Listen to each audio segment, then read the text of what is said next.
నమస్తే welcome to speed news. సంక్రాంతికి 30 లక్షల మందికి పైగా ఆంధ్రప్రదేశ్లోని స్వస్థలాలకు వచ్చారని ముఖ్యమంత్రి చంద్రబాబు తెలిపారు. AM green hydrogen green ammonia ప్లాంట్కు శంకుస్థాపన నిర్వహించిన ముఖ్యమంత్రి చంద్రబాబు నాయుడు ప్రసంగించారు. హైదరాబాద్ నుంచి 3 లక్షల వాహనాలు పండుగ కోసం ఏపీకి వచ్చాయని అన్నారు. సంక్రాంతి వేడుకల్లో భాగంగా జగ్గన్నతోట ప్రబల తీర్థం ఉత్సవాలు అత్యద్భుతంగా నిర్వహించారన్న చంద్రబాబు ప్రపంచంలోని అతిపెద్ద green hydrogen green ammonia project మన రాష్ట్రంలో ఏర్పాటు చేయడం సంతోషదాయకమని వారన్నారు. AM green hydrogen green ammonia ప్రాజెక్టును ప్రారంభించిన ప్రమోటర్లకు అభినందనలు తెలియజేస్తున్నాము. గత ఏడాది గ్రీన్ అమోనియా ప్రాజెక్టుకు అనుమతి ఇచ్చామని 2027 జూన్ కల్లా 1.5 మిలియన్ టన్నుల గ్రీన్ అమోనియా ఉత్పత్తి ప్రారంభం అవుతుందని చంద్రబాబు తెలిపారు. మార్కాపురం జిల్లా తర్లుపాడు మండలం తుమ్మల చెరువు గ్రామంలో షాదీఖానా నిర్మాణం దశాబ్ద కాలంగా పూర్తి కాకపోవడంపై ఉమ్మడి జిల్లా minority chairman doctor Sheikh Mehboob Ali తీవ్ర అసంతృప్తిని వ్యక్తం చేశారు. ఈ మేరకు తుమ్మల చెరువులో స్థానికులతో కలిసి పరిశీలించారు. తర్లపాడు మండలంలో అత్యధిక మైనారిటీ ముస్లిం సోదరులు నివసిస్తున్న గ్రామంగా తమ్మల చెరువు గుర్తింపు పొందింది. ఇక్కడి ప్రజలు ప్రధానంగా రోజువారీ కూలి పనులు చేసుకుంటూ జీవనం సాగిస్తున్నారు. అయితే గ్రామంలో నిర్మాణంలో ఉన్న షాదీఖానా పనులు 10 ఏళ్లకు పైగా పూర్తి కాకపోవడంతో ప్రజలు తీవ్ర ఇబ్బందులు ఎదుర్కొంటున్నారు. ప్రభుత్వాలు మారుతున్నా షాదీఖానా నిర్మాణం మాత్రం ఎక్కడ వేసిన గొంగలు అక్కడే అన్నట్టుగా ఉండిపోయిందని డాక్టర్ షేక్ మెహబూబ్ వలీని విమర్శించారు. ప్రస్తుతం షాదీఖానా ఆవరణం ముళ్లకంపలు చెత్తా చెదారంతో నిండిపోయి ఉందని తెలిపారు. మైనార్టీలకు అండగా ఉన్నామని చెప్పే ప్రభుత్వం మాటలకే పరిమితం కాకుండా వెంటనే షాదీఖానా నిర్మాణాన్ని పూర్తి చేయాలని ఆయన డిమాండ్ చేశారు.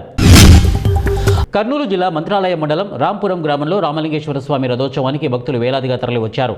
దీంతో గ్రామ పరిసరాలు భక్తులతో కిక్కిరిశాయి.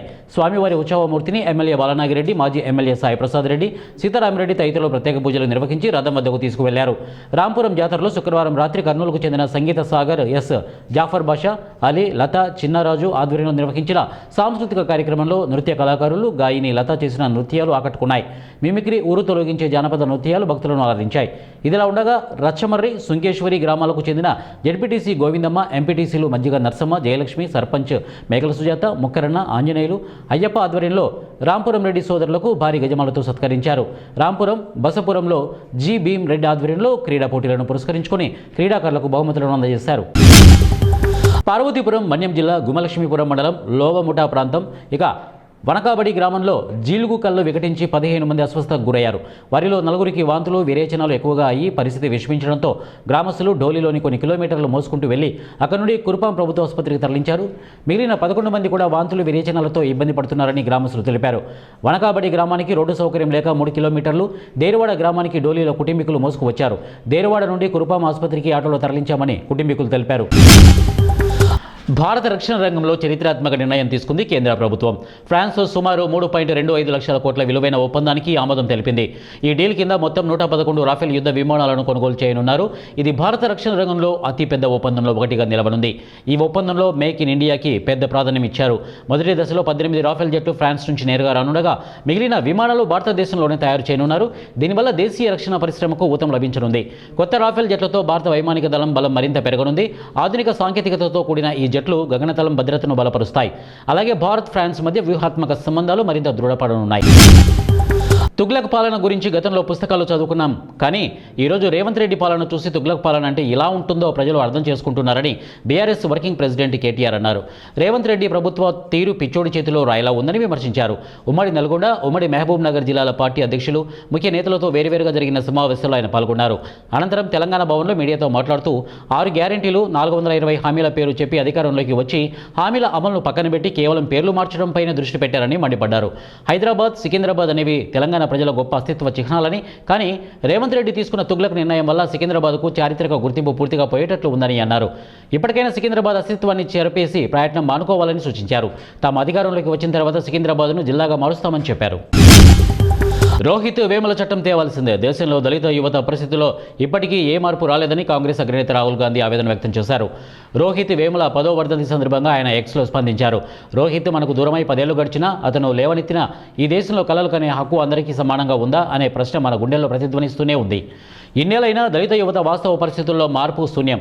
నేటికి క్యాంపస్లలో అదే తిరస్కారం, హాస్టళ్లలో అదే వెలి, తరగతి గదుల్లో అదే చిన్నచూపు కొనసాగుతున్నాయి.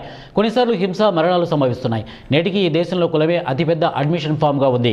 విద్యాసంస్థల్లో కుల వివక్షను నిర్మూలించేందుకు రోహిత్ వేముల చట్టం తీసుకురావడం తక్షణ అవసరం. కర్ణాటక, తెలంగాణలోని కాంగ్రెస్ ప్రభుత్వాలు ఈ చట్టాన్ని వీలైనంత త్వరగా తేల్చే ప్రయత్నాల్లో ఉన్నాయి. కానీ రాహుల్ గాంధీ పేర్కొన్నారు.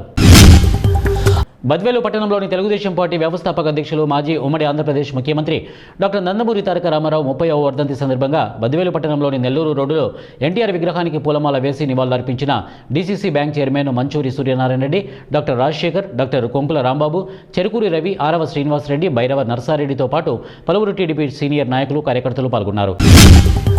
క్రీడను క్రీడా స్ఫూర్తితో ఆడాలని సాఫ్ట్వేర్ బాలు తబున్ వ్యవస్థాపకులు పగిడాల శశికాంత్ అన్నారు. ఎస్ఆర్పురం మండలం పెద్ద తయ్యూరు క్రికెట్ ప్రీమియం టోర్నమెంట్ కార్యక్రమంలో పాల్గొనే విజేతలకు టోల్ ఫ్రీలను అందజేశారు. ఈ సందర్భంగా వారు మాట్లాడుతూ క్రీడను అందరూ క్రీడా స్ఫూర్తితో ఆస్వాదించాలని, గెలుపు ఓటములు సహజమని, దీనిని ఇరు జట్లు స్వీకరించాలని సూచించారు. క్రికెట్ టోర్నమెంట్లో పిల్లిగుండ్లపల్లి జట్టుకు మొదటి బహుమతి, రెండవ బహుమతి కత్తెరపల్లి జట్టుకు టోల్ ఫ్రీలను, నగదును రాష్ట్ర మాల కార్పొరేషన్ డైరెక్టర్ పొన్న యుగంధర్ అందజేశారు. మొదటి బహుమతి ఆర్గనైజర్గా సాఫ్ట్వేర్ బాలు, రెండవ బహుమతి పగడాల శశికాంత్ వ్యవహరించారు. వీరికి క్రికెట్ టోర్నమెంట్ ఆర్గనైజర్లు శాల్వా కప్పి కృతజ్ఞతలు తెలియజేశారు. ఈ కార్యక్రమంలో నియోజకవర్గ BJP in-charge Rajendran, Janasena party ఉపాధ్యక్షులు తదితరులు పాల్గొన్నారు. కామారెడ్డి జిల్లా బన్సువాడ మండల కేంద్రంలోని డ్వాక్రా మహిళా భవన నిర్మాణ శంకుస్థాపన నిర్వహించారు. అనంతరం డ్వాక్రా మహిళలకు స్వయం ఉపాధిపై అవగాహన సదస్సును ఏర్పాటు చేశారు. ఈ కార్యక్రమంలో ఎమ్మెల్యే పోచారం శ్రీనివాసరెడ్డి, కాసుల బాలరాజు పాల్గొన్నారు. ఈ సందర్భంగా పోచారం శ్రీనివాసరెడ్డి మాట్లాడుతూ మహిళలు స్వయం ఉపాధితో ఆర్థికంగా లక్షాధికారిగా ఎదగాలన్న ఉద్దేశంతో ప్రతిరోజు ఆహారాల్లో ఉపయోగించే ఆరోగ్యానికి సంబంధించిన నిత్యావసర ముడిసరుకులను యంత్రాల సహాయంతో వంటగదిలోకి వాడుకునే విధంగా ఉత్పత్తి చేసి మార్కెట్ చేసి ముందుకు సాగే విధంగా డ్వాక్రా మహిళలకు సదస్సును ఏర్పాటు చేశామని చెప్పారు.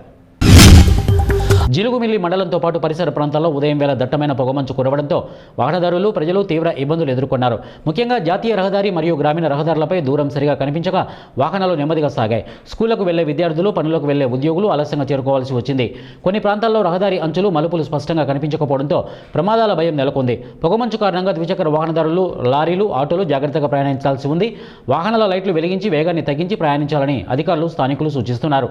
వాతావరణంలో ఉష్ణోగ్రతలు తగ్గడంతో రానున్న రోజుల్లో కూడా ఇలాంటి పరిస్థితులు కొనసాగే అవకాశం ఉందని ప్రజలు భావిస్తున్నారు. రహదారి ప్రయాణంలో అప్రమత్తంగా ఉండాలని, నియమ నిబంధనలు పాటించాలని వాహనదారులకు సూచిస్తున్నారు.